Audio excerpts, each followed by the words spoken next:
And we are live. Welcome back, beautiful and amazing human beings. This is Luke Radowski here in Lisbon, Portugal, which Jason Burmis thought was in South America. Sorry, Jason. Well, we just had that conversation. But I am here covering the Infinite Man Conference. That was a very interesting conference. It's like a self-help, self-development, entrepreneur, business kind of conference. I did a ton of interviews. I'm going to do more interviews about this topic, and we're going to talk about it in a little bit here, but we're going to be live for the next hour. It is 1:30 a.m. here in Lisbon, Portugal. I think it's 7:30 p.m. Eastern in New York City, July 15th, 2018. And again, we are going to be taking all of your questions mainly on our YouTube channel, and this broadcast is going to be broadcasted out on iTunes and Twitter and Facebook and all these other ones. But of course, we will be answering super chats first, since they keep us free and independent and not slaves to the establishment. And of course, joining me for this broadcast is Jason Burmis. Jason, how are you, brother? I am very good. Decent weather out here. It's not too bad. It's not European weather, as you're on a nice little porch. It looks nice out there. So, not too bad. Yourself? Yeah, I can't be too loud here because I'm literally on a balcony. This is the closest I could get to the router without disturbing the people I'm sharing the Airbnb with. But Infinite Man has been an incredible conference. I'm doing an interview. I just did an interview with Peter Sage. I don't know if people heard of him, but that video is dropping tomorrow. Just insane, crazy story. He's a big motivational speaker. But overall, the conference helped me, reinvigorate myself and motivate myself. And it was a lot of hippy-dippy stuff, a lot of self-help stuff, but ultimately the idea that no one, especially the government, controls you. You control yourself, and that ultimately begins with your thoughts, and the whole hippie premonition that your thoughts become your words, your actions, your habits, your values, and of course your destiny. So I'm feeling pumped up. I'm feeling a lot better. I'm around a lot of crazy business people, crazy hippie people, all doing sorts of crazy stuff, which of course you're going to see later on this week on this YouTube channel. But in this video, we got a lot to talk about, Jason. There's been a crap ton of news, especially with Trump and the protest, with the HELLsinki Putin meeting, with Elon Musk, with Israel, with the Supreme Court nomination, and so much more. But of course, let's just get right into it and get into the most important news that happened this week, which we're going to be talking about all of those issues and then breaking down an important news story from every day of the week. Jason, what's the first story that we have lined up for everyone here? So obviously, Trump went over to Europe. First stop was in London for this NATO summit, went to Scotland, and we had these protests. And by the numbers, some people said hundreds of thousands, some people said tens of thousands. There seemed to be a pretty large presence in the afternoon, but the hype around this baby balloon. I mean, I've never seen, you and I have been to a lot of protests, right? I mean, you more than me, right? And you always see something of the president dressed up as a puppet or something, right? It's not a big deal. Sometimes it's a balloon, sometimes it's not. This thing got more media attention than Kim Kardashian in the last week.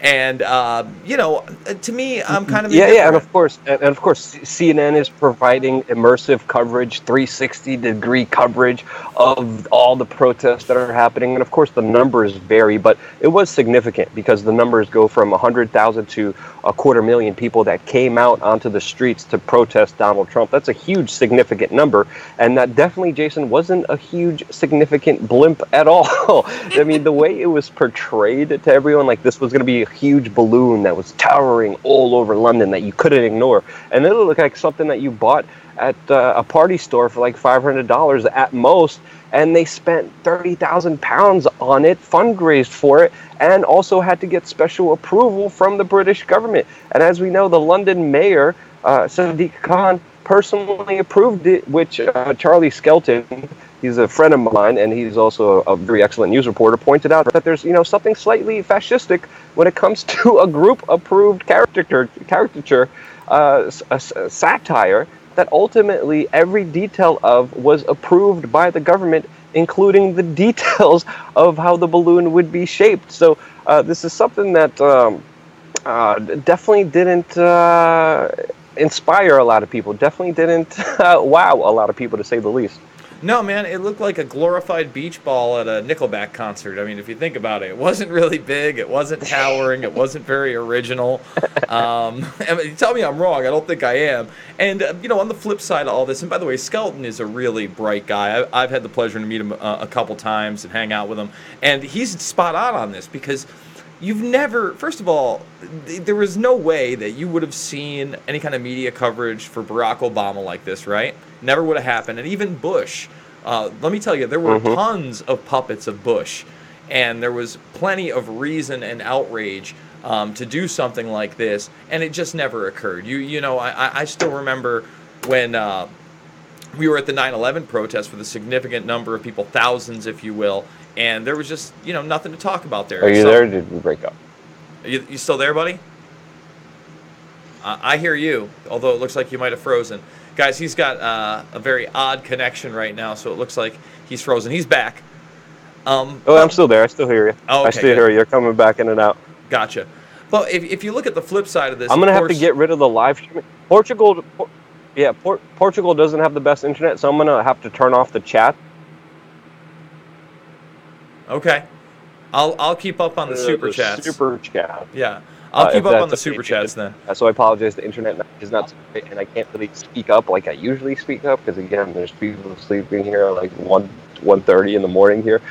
So I apologize for that. I just turned off the live stream on my end, so I can't see the comments, but we could definitely continue on with the stories. And I think you just made a very excellent point. The protests during George W. Bush's administration were huge, but they weren't being pushed and propagated like they are right now by the mainstream media that was obsessing over a freaking what looked like a Toys R Us little balloon that you could get anywhere else. So there's definitely a lot of bias by the mainstream media happening here.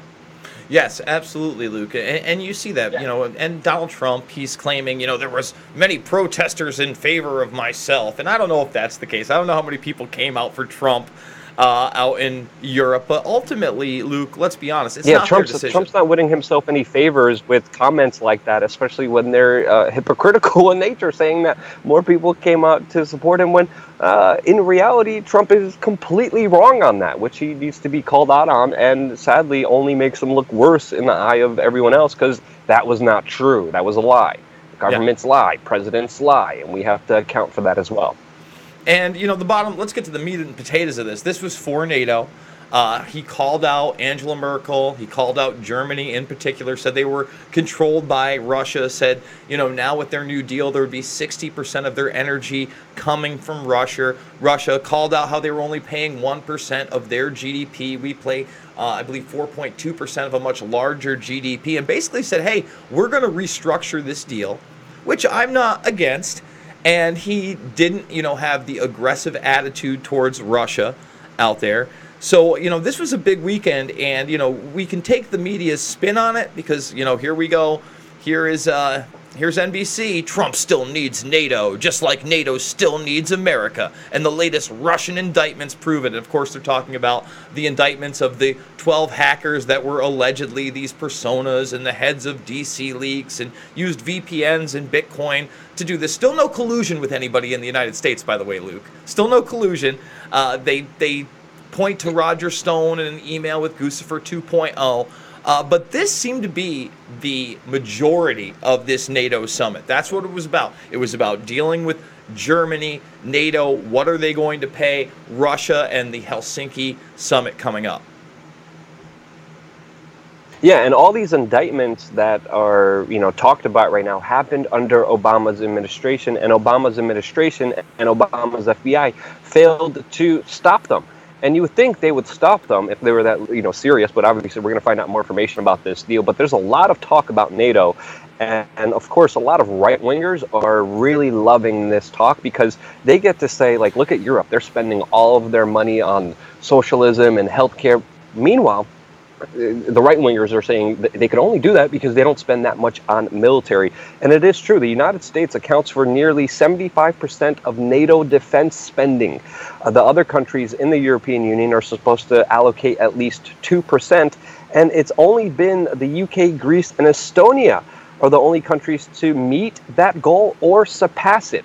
So, of course, this is a very good talking point for a lot of right-wingers that they're going with. But ultimately, to me, this is a loss for everyone. I think The right wingers make a point saying the United States shouldn't be financing the European military and the European protection just by ourselves, that the Europeans need to chip in. And I can understand how some people see that as valid, but ultimately the United States spends more on defense than all the other top 7 to 8 countries combined. And no one is a winner when the majority of our money is going towards the destruction of other people and entities that we share this planet with. That's a very hippie view. But if you look at NATO, for an example, no one in the mainstream media is talking about their recent conflicts that NATO was involved in and how absolutely horrible failures they were. Look at Afghanistan and Libya, the latest 2 military conflicts that NATO was involved in.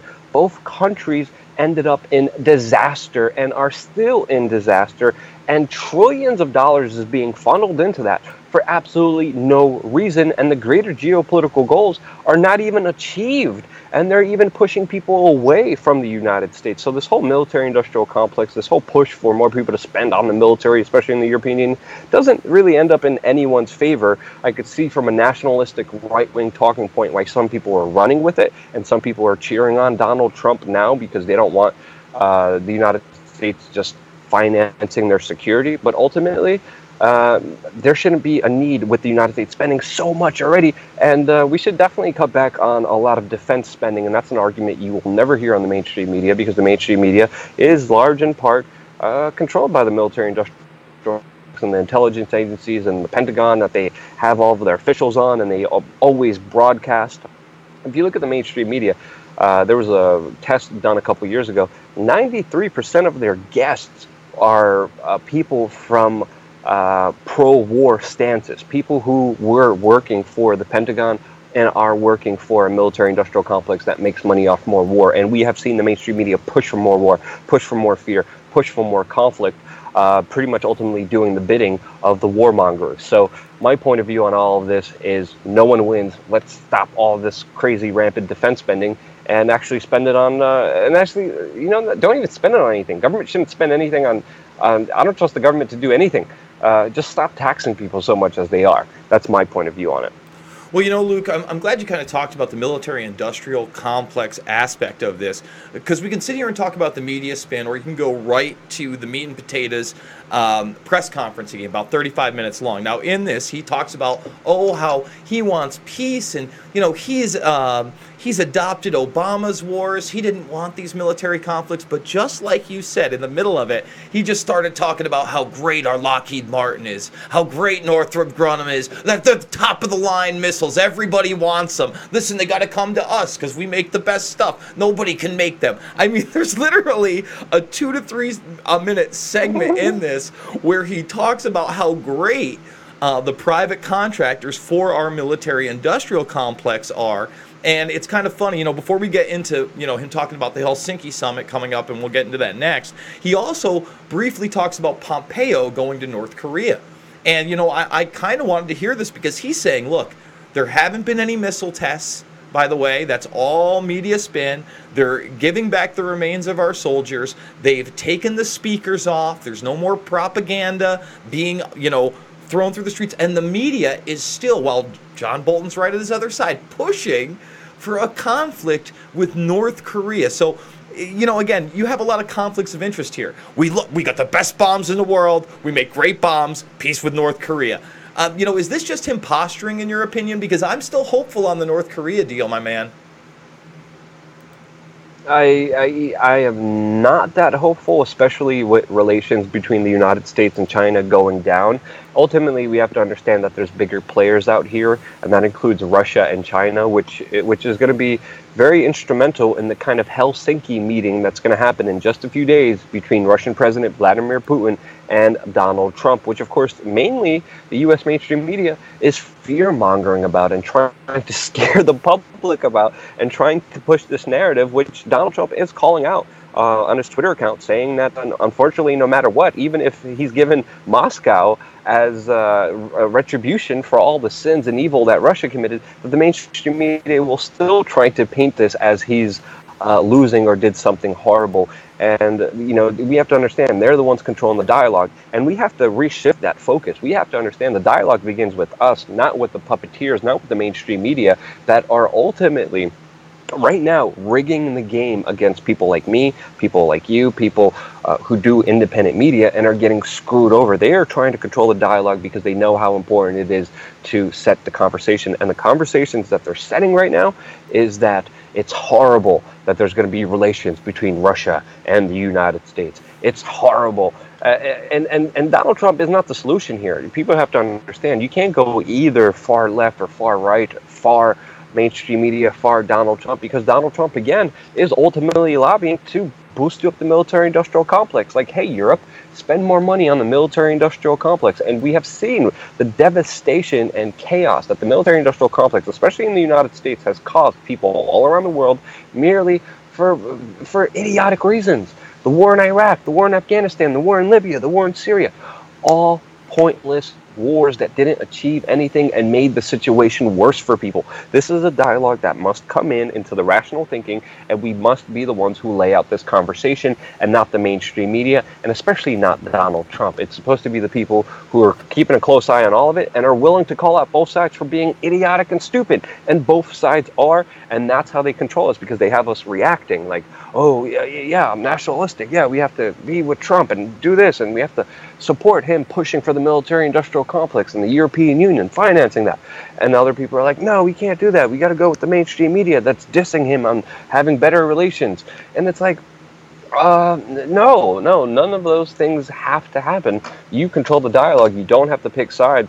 And the rational discussion here is, let's end all of this crazy defense spending and all this crazy taxation that happens within the United States. And that's something, again, that no one really, except for a few independent media folks, are talking about. I just looked up NATO and Trump, and it's already Trump's whiplash NATO summit. Again, it's very hyperbolic, very divisive, and it's done like that on purpose to keep you separated from the ultimate truth, and that is the military-industrial complex sucks, and it shouldn't be expanded, and other countries shouldn't be paying for it, and both sides are wrong on this issue. But of course, we're going to determine if the military-industrial complex gets what they want. Obviously, Donald Trump has been pushing for the military-industrial complex, but we're going to find all that out as soon as Donald Trump sits down with Vladimir Putin in HELLsinki, Finland, which is, again, a very important city, which people need to realize. This is where a lot of the major Cold War decisions were made, especially after World War II, were the HELLsinki Accords. And this is where the future of Europe was decided after World War II. And now it looks like the future of world peace will either be started slowly, incrementally, or will be calmed down and put towards a path of more progress and peace.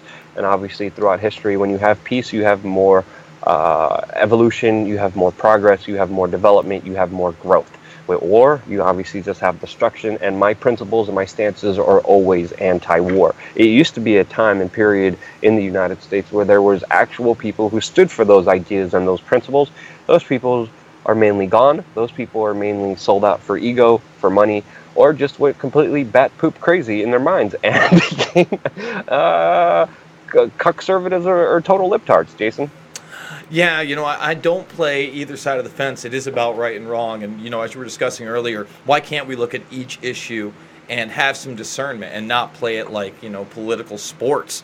And as we talk about HELLsinki and this thing coming up, I want to go to this super chat really quick.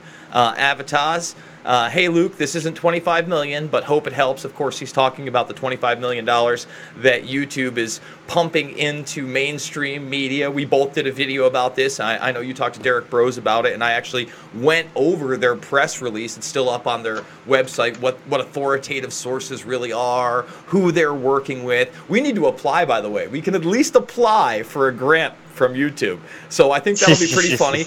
You think I'm joking? I highly doubt we will be approved. That's fine. It's going to make a great video. You do it, Jason. Do it. We're going to apply. Screen cap it as you do it, and then let's follow the progress of that. We're going to do it this week, folks. So that'll. Everything we say is pretty much sourced. Yeah, everything we say is pretty much sourced and documented. People look up everything themselves. When we, entertain opinions, we tell you we're entertaining opinions. We try to give you the best news service we can here by being the most, the most integral and the more honest of a news organizations here. And it doesn't matter in this day and age. You go against the grain, you go against the establishment, you will be on the chopping block. And that's a lesson that they're teaching to everyone on Facebook, on YouTube, on Twitter.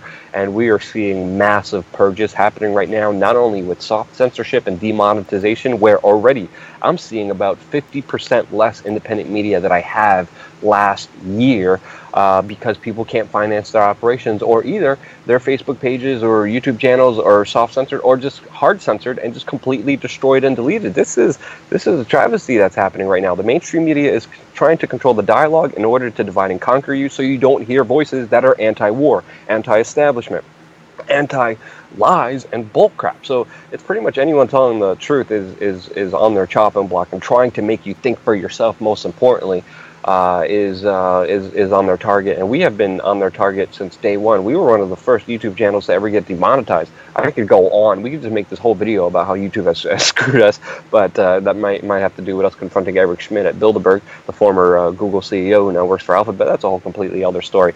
But I think the next story we have is Conor McGregor.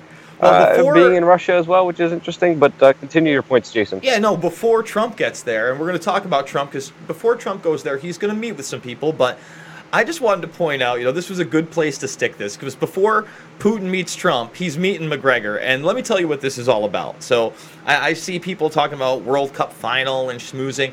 This is about a big business deal with the UFC to have the first event in Russia, probably with his rival right now, Khabib Nurmagomedov, and if they make that fight happen, Russian.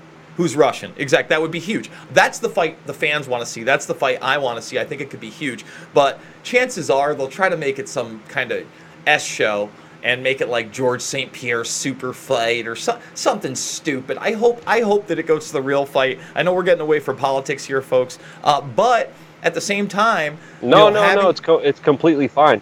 Yeah, but you saw Conor McGregor even go out and call Vladimir Putin one of the greatest leaders of our time. A very grand statement, a very divisive statement by Conor McGregor. And I think Putin is kind of smart in kind of opening up Russia, most likely to the UFC, which everyone is speculating there's going to be a big fight there.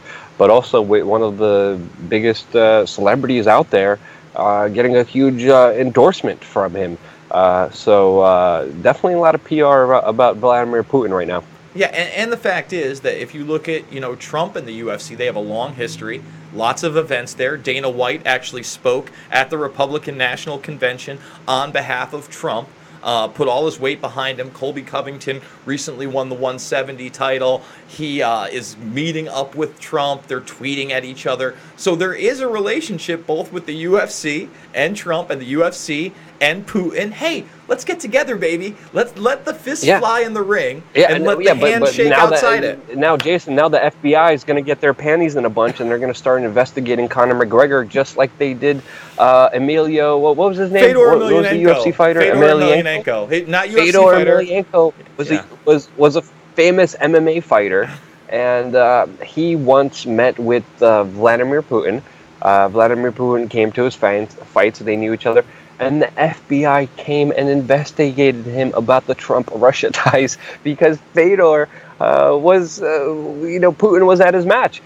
So the Russian investigation just went totally unhinged, even going that far. It will be interesting to see if Conor is going to be investigated by the FBI for even having this meeting with Putin. Yeah, and all right, so before we get to the next big story, like who is Trump meeting with and talking to before he meets Putin, and we're going to get there. 2 super chats. We're going to go to this one first because it's more relevant. Jesse Schmidt, McGregor versus Khabib, who wins? Khabib manhandles him. This would be a huge win for Russia. This would be the Rocky moment in Russia. Oh, dude. Luke, who was right last time? Who was right last time? No. Listen, he ragdolls him. He literally got lucky. He's a dirty boxer. He got lucky. Well, you can say what you want. I'm Yeah, telling you right me and now. Jason watched the UFC fights. We watched the Cormier And Miocic. I was not happy with the last. Yeah, I was not happy with Cormier. I'm not a Cormier fan. I'm just sorry. I just don't like him. I just can't. No. I was really sad with Drape lost, but I think I'm just gonna go. Connor surprises people all the time. Connor's like the comeback kid. He always like figures out a way. He's gonna win. Connor's No. definitely gonna win. I like Nope. Connor. I like everything about him. I think that he I like gets his taken fighting down style. within a minute. I like the fighting styles. No, he gets taken down within a minute. He then gets pummeled in the face as Khabib has his back, and then he either gets knocked out due to strikes or he gets choked out from behind. But listen, we got another super chat, and then we got more stories. I know that Second you're running on round low battery. knockout by Connor. Second round knockout by Connor. I told you that big fat piece of goo was going to win. Cormier was going to win against Drape, even though I didn't want him to win. I know. I was. We both called it in the second round with the last UFC. We were wrong, but we both knew who was going to win. I didn't want him to win, but he did. But I still think Connor knockout second round, and that's what I'm calling it from here, from that fight.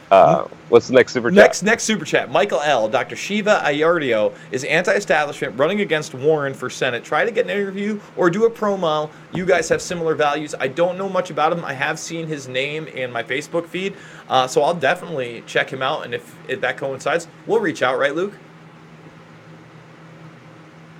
Yeah, definitely, 100%. We're open to interviewing anyone, especially if they're going against establishment candidates. So if you guys know any anti-establishment outsiders trying to win political office, we always love to talk to them, to give them and highlight their attention. We're trying to get an interview. I'm working on one with a 28-year-old socialist Democrat. We actually have some mutual friends. I have a friend that actually worked with her, so I'm actually trying to work on an interview with that. It's going to be very hard, but we're doing our best here to talk to as many people as we can. And for the people who play politics, this is definitely an interesting landscape with a lot of surprises happening and a very unpredictable political landscape unfolding with a lot of people not being happy with the establishment. Surprise, surprise. So hold on, my computer. Okay. So Jesse Schmidt, another super chat. McGregor wins. Jason, you go down a notch on my UFC insider tips. That's fine. I've been hated for my opinions before. We'll see what happens after the bell rings, my friend. That's all I can say about that. My opinions may be unpopular, but mark my words, it's a Nurmagomedov fight. Luke, are we getting to the next story, or are we talking MMA? Next story? Yeah, we can do either or. We're pretty much in the middle of this broadcast, but we can just continue on, even though because this is a big story. Cormier does not deserve 2 belts, and Conor McGregor will definitely defeat that damn Ruski. But moving forward, the last political story that we were talking about was kind of the political fear-mongering that the mainstream media was putting on this meeting between Putin and Trump, and we are seeing a lot of the media kind of position themselves for a more directed conflict with Putin, with Russia, of course, against the United States. And with that fear-mongering, we have to understand that this whole Trump-Russia collusion thing is not really portrayed when you look at Trump's foreign policy, because Trump's foreign policy has been way more aggressive than Barack Obama towards Russia. And it was Barack Obama's that has set Russian relations at an all-time low between the U.S. and Russia. Trump has even made it lower with very aggressive actions inside of Syria. Hundreds of Russian soldiers, hundreds of Russian mercenaries were killed directly or indirectly because of the U.S. military intervention and involvement inside of Syria. There's been major geopolitical moves made, especially with the arms sales and lethal arms sales that were made from the United States to Ukraine. This was a very, very aggressive move. And when we look at everything that has been happening, Donald Trump's foreign policy is not one of a pro-Russia one. It is a very military-industrial complex one. It is a very similar one to Barack Obama, a very similar one to George W. Bush. And they all keep expanding a lot of these conflicts. Now, duly noted, Trump kind of diluted one with North Korea, but with the conflicts and tensions raising with China, I expect that to go nowhere, but right now it is a PR victory for him that I don't see playing out in the long run. But when it comes to these aggressive moves, the United States has been making them with Israel, especially within the Middle East and even Ukraine, where just last week we talked about how members in Israel were selling arms to right-wing militias inside of Ukraine that are directly fighting pro-Russian forces, the separatists inside of Ukraine. And this brings us to this next article, because everyone should talk about this, but no one's talking about this because everyone's afraid to mention the I word, and that is Israel. We're not afraid to mention Israel because we should criticize Israel fairly, and they have a lot of influence, especially when it comes to Donald Trump, especially when it comes to Donald Trump's son-in-law, which works in the White House, Jared Kushner, and all the deals that they made for each other. And this one goes without exception with an article that we have here from Reuters with Netanyahu Trump discussed Syria, Iran ahead of HELLsinki summit. And of course, Israel has their demands, Israel has their wants for the region, and Israel usually gets their way when it comes to lobbying from the United States. And it's very important that they're discussing Syria and Iran. Obviously, those topics are going to be very heavily talked about and debated between Trump and Putin. So is Ukraine, but mostly Syria and Iran, because Iran and Israel have been on a pathway to war for years now, and that pathway is only expanding even more, becoming more hyperbolic, becoming more tensious, and it really looks like there's not going to be a peaceful resolution to Iran. Now, Iran was supposed to leave the Syrian territory. Have they left? It's still uncertain, but Israel proved without a shadow of a doubt they will go beyond the rational means to make sure that Iran does not have any influence right next to its border. So the future of Syria will definitely be decided, at least the pathway towards it. It won't be dramatic, it won't happen in an instant, but the future plans of Syria will be decided without a doubt when Putin and Trump meet. And Israel is, of course, positioning itself so it's favorable to them. And that's something that people need to know about. That's something that people do need to talk about because, again, it's serving the interest of Israel and not really the United States. Well, absolutely, Luke. And, again, this should be all over the mainstream media, but it's not. We're seeing this on a Reuters Newswire story. And it's funny because before the Helsinki summit, during his NATO speech, he actually did discuss Iran and said they haven't been so nice to us. But he's like, you notice they're treating us with more respect now after he pulled out of the deal. So, obviously this story is bigger than people realize, because just this Sunday, that's today, Luke, this is a breaking story. And remember, he just arrived in Helsinki hours ago to talk with Putin. He's conversing with Netanyahu right before this. Well, the Syrian government right now is hitting the Israeli-occupied Golan Heights region with missiles right now. So yeah, the and we have to understand, conflict, Israel has made that area a safe haven for a lot of the rebel groups. Last week we talked about a peace deal that the Syrian government and the Russians were working out with the rebel groups in that southern territory right along Israel's border. And some rebels have actually left that territory, but some rebels have stayed. And you could see a big push by the Syrian government to try to reestablish their territory, because the establishment of territory will be decided when Trump and Putin meet. Those are the two biggest proponents of the bigger proxy war that's happening here. And the bigger war that's happening inside of Syria is the United States and their interest, along with Saudi Arabia and Israel, versus Russia, Syria, Iran, and the Chinese interests that are also in that country as well. So they're pretty much going to decide that, and that's why we're seeing such a push right now with rebels leaving, truces made, being able to leave to another territory that some of the rebels were able to fight in. Some of the rebels stayed, and that's why the Syrian government is bombing it as much as they can so they could have control of that region before major decisions are made on borders.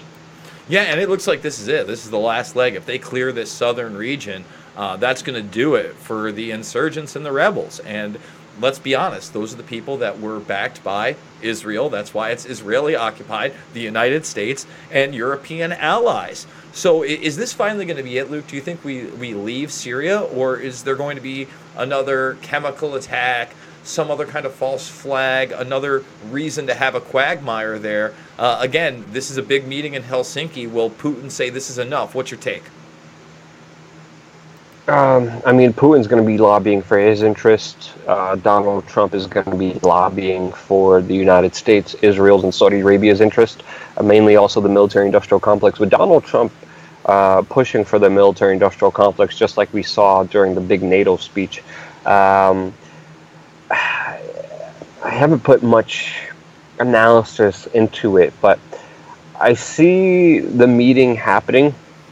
And again, it could go either way. It could go really bad for the sake of peace, or it could go really good for the sake of peace. But I think with the interest control in the United States, that it's going to be very difficult for Donald Trump to pull off something very significant here. We may see some moves. I mean, the United States hasn't left Afghanistan in over 17 years now. Why would they leave Syria, where they already established military bases and have thousands of troops fighting there? The mainstream media would chew him up if he did leave the troops out of Syria, which I don't see him. I don't see him doing, especially with Assad still being there. It also depends on what Russia's coming to the table with, because Russia, under Barack Obama, even came to the proposition to the United States saying, okay, we'll work out a deal where Assad is not in power. So this is a key proponent that Russia has even had on the table with the United States. And the United States turned that deal down when they could have toppled Bashar al-Assad, with the Russians offering that up with his leaving of the office. And the United States took that down. So unless, I don't see Putin making... Maybe if Putin makes a transition deal, because the United States is ultimately stuck in a quagmire here, because the United States, there's no chance of winning. It's ultimately a stalemate, Russia and Syria getting more territory with taking their country back. And it's kind of forcing the United States to make a move, and it may be one where Vladimir Putin offers Bashar al-Assad to step down, and then the United States leaves. This would be the best case scenario for the possibility of peace in that region. The Golan Heights region will also be debated, because Israel wants the Golan Heights region. Syria says it was their territory. It's their land. Israel can't have it. So there's definitely going to be some angry parties leaving this kind of big thing that happened. So with even myself, I don't see a lot of the bigger decisions being announced automatically. This is just, pure speculation from what I know from all my research. I don't think there's a possibility of a full war, but I do think there's going to be some kind of deal that will decide the future of Syria, where the U.S. is still involved, and also Russia is still involved, with Iran being moved out of the picture. So I think that is the most likely scenario that's going to be kind of reestablished here. But I don't see the troops leaving, and a 40% chance, 30% chance of Bashar al-Assad stepping down. But that's a very unlikely chance. But if that does happen, expect major concessions from the United States. But I see this as an initial meeting. I don't see any major concessions happening here. But I see long-term plans being laid out that will probably be kept out of public knowledge, because again, they are meeting in secret. No one's going to know exactly what they talked about, and I think this is more of a kind of feeling each other out and really discussing some concessions and the possibilities towards moving forward with more progress, or even more war, because there's other people who are speculating that this whole Russia-US thing is pretty much engineered by both sides, and both sides need it to justify their big military spending, and without each other, there's no justification for it. And this also brings in the third paradox of China, because a lot of people on the geopolitical scale are also speculating that the United States is opening up and finally working better relations with Russia, because China is becoming more adversarial, with the United States being adversarial towards China, and that situation won't unfold for the United States, especially if they have Russia against them as well. So that's a third paradigm that I think a lot of people aren't looking into, that I think is bringing Donald Trump to the picture to kind of feel him out, and then work out some basic plans and then be committed with them later on in the process of what these guys have between each other. Well, Luke, there's also the caveat of what American politicians are talking about and pushing for with this meeting. The day after the Strzok hearings, we did an in-depth video this week. If you want to check it out, very long hearings, went over 10 hours with breaks, I think like 11 hours. But the day after that happens, what do? They put these indictments out, Luke. And now people like even Trey Gowdy, who's a firebrand up there against Strzok, are saying, you need to go to Putin. You need to tell him where those 25 Russians are because there was an indictment of 13. Remember, none of these are colluding with anybody in the United States in politics. There's no collusion here, but they've indicted for tampering. And Rand Paul seems to be the only person who's measured on this, on both sides of the aisle. Rand Paul on Russia indictments. We should focus on protecting elections instead of a witch hunt on the president. So what's your take on this angle? Obviously, the FBI was politically motivated to throw these indictments out after the Strzok hearing and right before he goes to Helsinki. Yeah, this was definitely calculated. This is definitely a way to kind of spur up this kind of heated dialogue that's happening there. And if it was really a threat to U.S. elections and the Barack Obama administration and Barack Obama's FBI knew it was happening, they would have stopped it. They would have tried to, catch it red-handed as it was happening, instead of, releasing it at a very key political time to try to again separate the United States and Russia away from each other to bolster up more conflicts.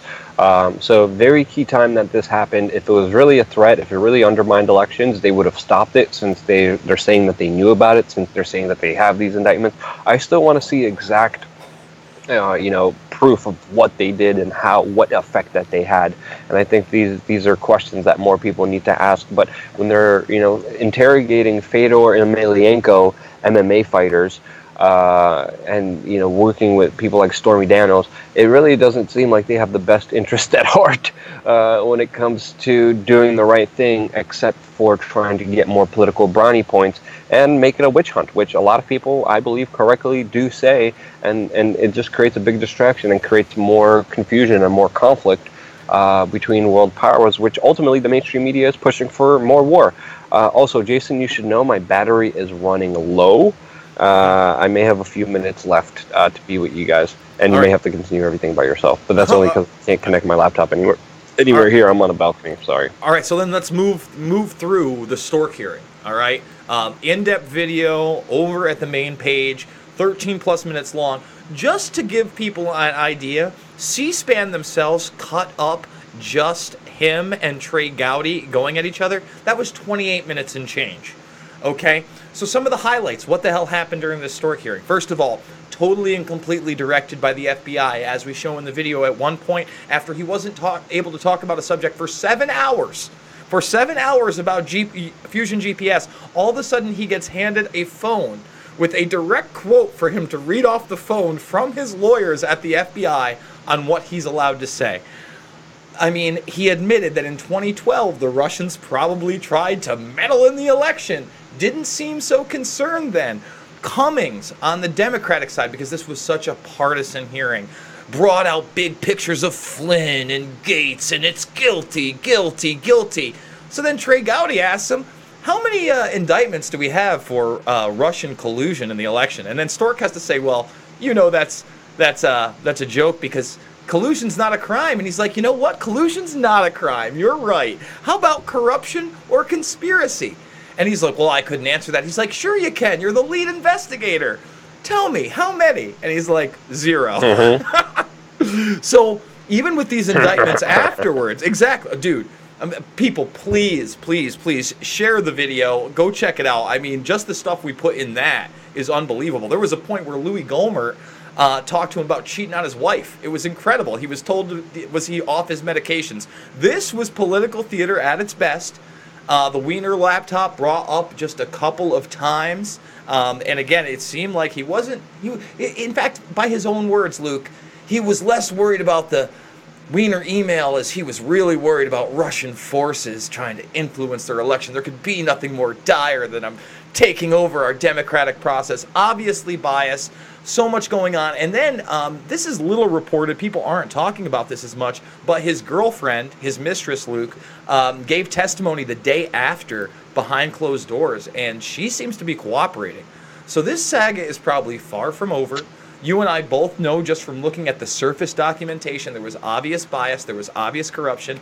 The Democrats will continue to make it about left and right, and the Republicans will still try to play their party syndrome, but we know what this is really about. This is about them not wanting Trump because he wasn't in complete lockstep with everything that they were willing to do with Hillary Clinton. Now, that doesn't mean that he's not Israel's best friend and that he doesn't plan on bombing Syria, but there are nuances to this, Luke.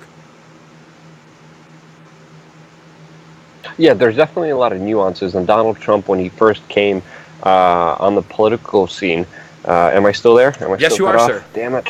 No, you're on. You're on. Okay. Well, my computer just shut off. Well, maybe this will work. There goes your video, but go ahead, talk. We hear you still. Oh, and I think we just lost him. All right, folks. So we're gonna just continue on. We're gonna truck on. That was Luke Radowski. He's out of here from Portugal. Don't worry, Jesse. I'll get to your final super chat in a moment. But as far as the Stork hearing goes, Lisa Stork, again, we're far from over on this. There is a ton left in this saga, and look, of course there was bias. There was so much lawyer speak and filibustering going on. Again, it was something to behold. Go check out our video on it. I want to move on. I want to get past all the Russian stuff, and I want to move on to Elon Musk because there was a lot. Elon was in the news a lot this week. Okay, let's take a look at this one. Elon Musk says on Twitter that he is going to actually, and this would be great, he's going to pay to fix Flint, and he is going to get their water back in the mix. Awesome.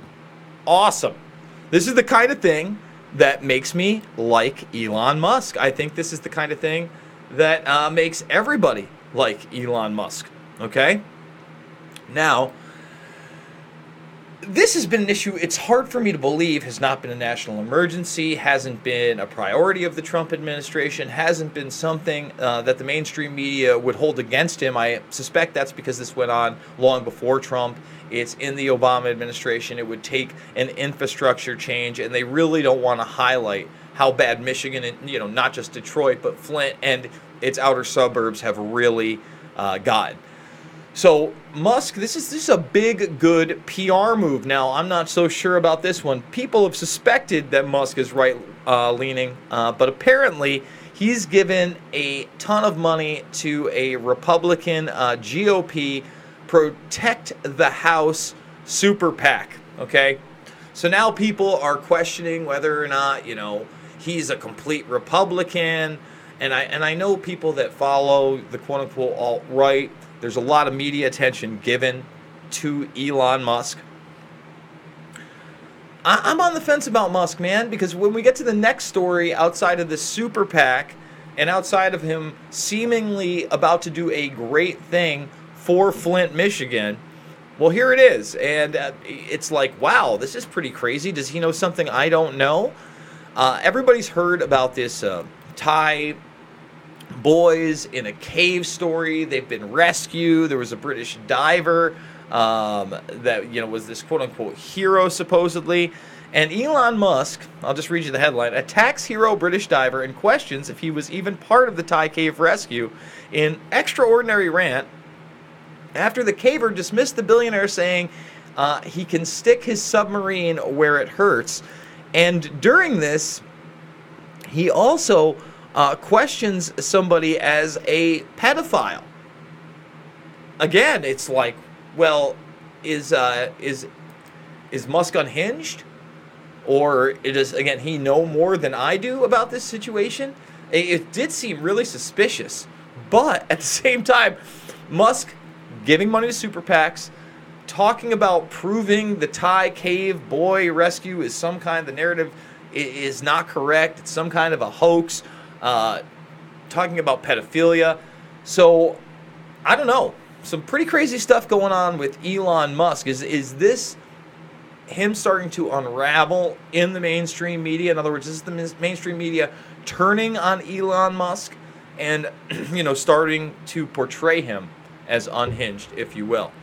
All right, we want to get to some other stories here from the week, and I thought that this one was simply incredible, but this shows where we're headed in the United States. This, of course, is over in the UK. Government drops doctor who says gender is given at birth. Yes, this is a doctor.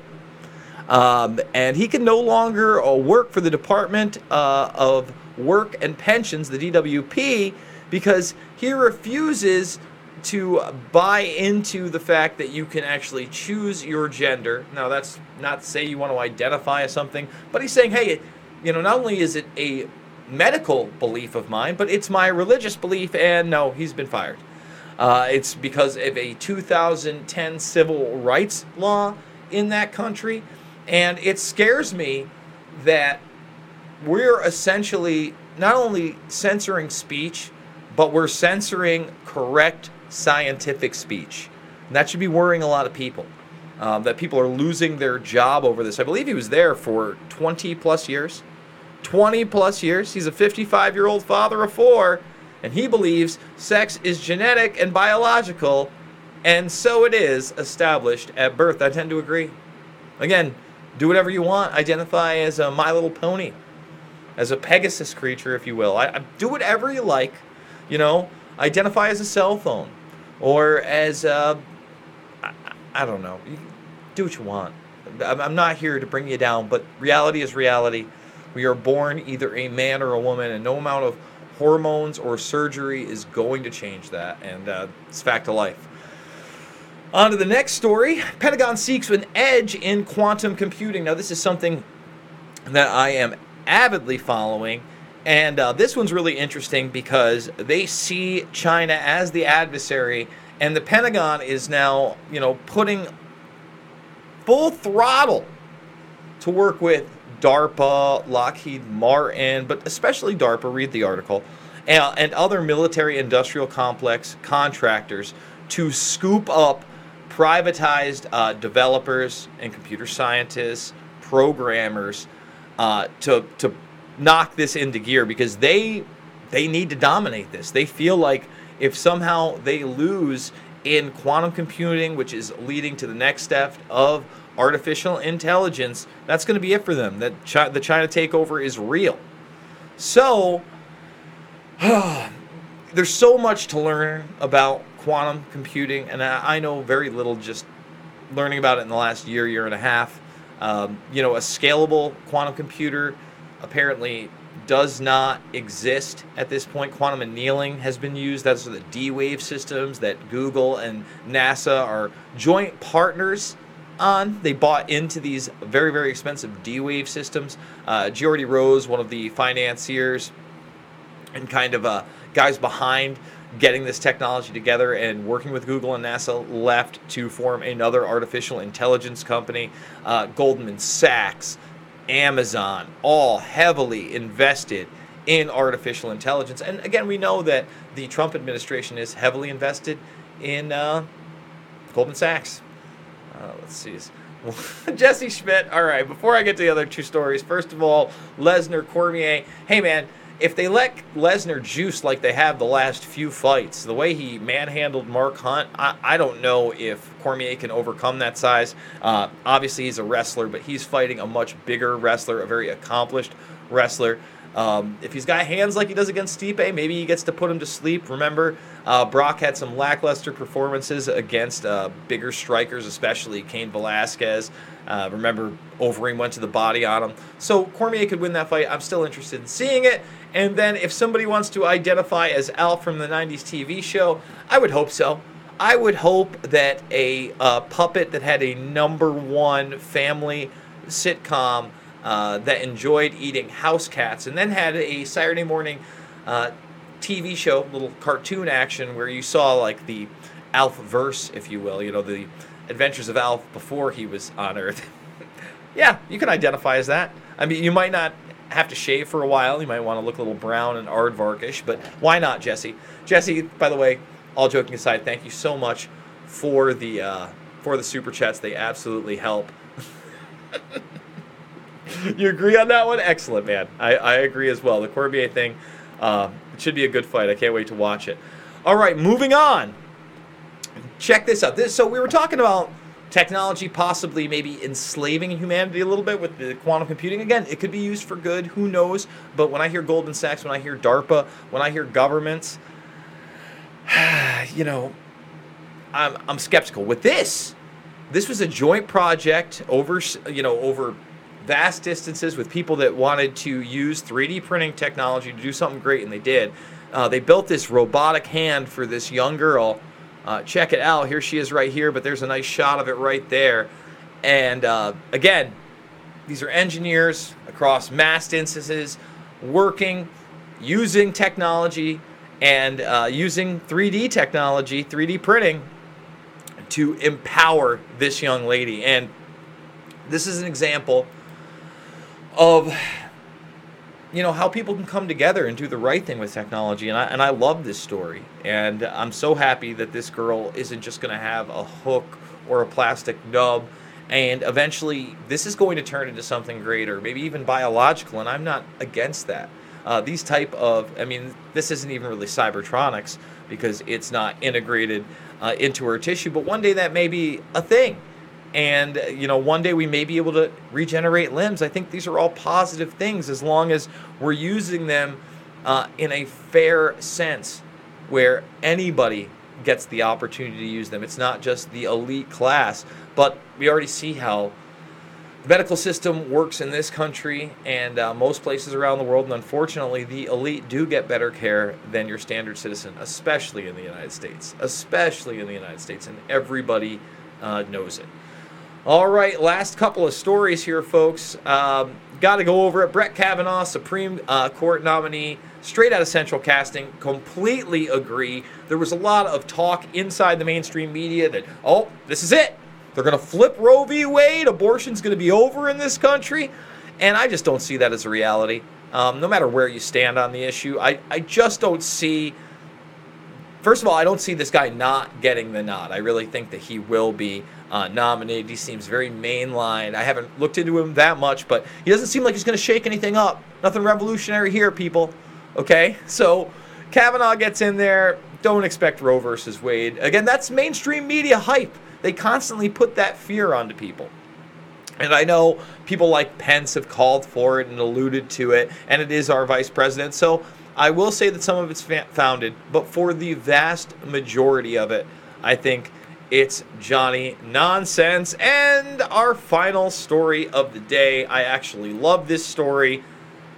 Which royal rule did Donald Trump break when he met the Queen during his UK visit? And it was just about every single one. Here he is. Let's watch this video kind of in silence. Here he is walking in front of her. Doesn't wait for her. She starts pushing him. He doesn't know what's going on. Good. Why are we bowing down to royalty in any way, shape, or form? I thought this was absolutely awesome. And I know he got snubbed by members of the family. Guys, it's 2018. Royalty across the board. That's everywhere. That's not just in the United Kingdom. That's not just in Europe. That's in Saudi Arabia. That's everywhere. Needs to end. Rule by bloodline needs to end. There's no reason that the Queen should have all of these guards. It shouldn't be taxpayer funded. She shouldn't have a say in government. That should all be over. It needs to end. I'm not saying we need to take... That should be a museum. Buckingham Palace should be a museum. A tourist attraction. That's all it should be. And until we realize that, it's, again, the same thing. I'm sorry, there should not be Saudi Arabian royals. People should not be above the law because of who their parents are. It's got to end. It's got to end. It's got to end. It's got to end. Guys, I want to thank you all for joining me on this broadcast. Obviously, Luke was out in Portugal. Look for new videos all week. If you want to see the very best coverage, I believe, of the Strzok hearing, the most fair coverage. Again, I'm not on Trump train here. I got a lot of flack for doing that Epstein protester interview, but I stand by that, and I stand by defending Trump when he's correct, and when Strzok is obviously biased, obviously corrupt, and obviously part of a cabal within not only the FBI but the deep state to not get him elected. As always, folks, remember, be the change you want to see in the world, and thank you so much for joining me.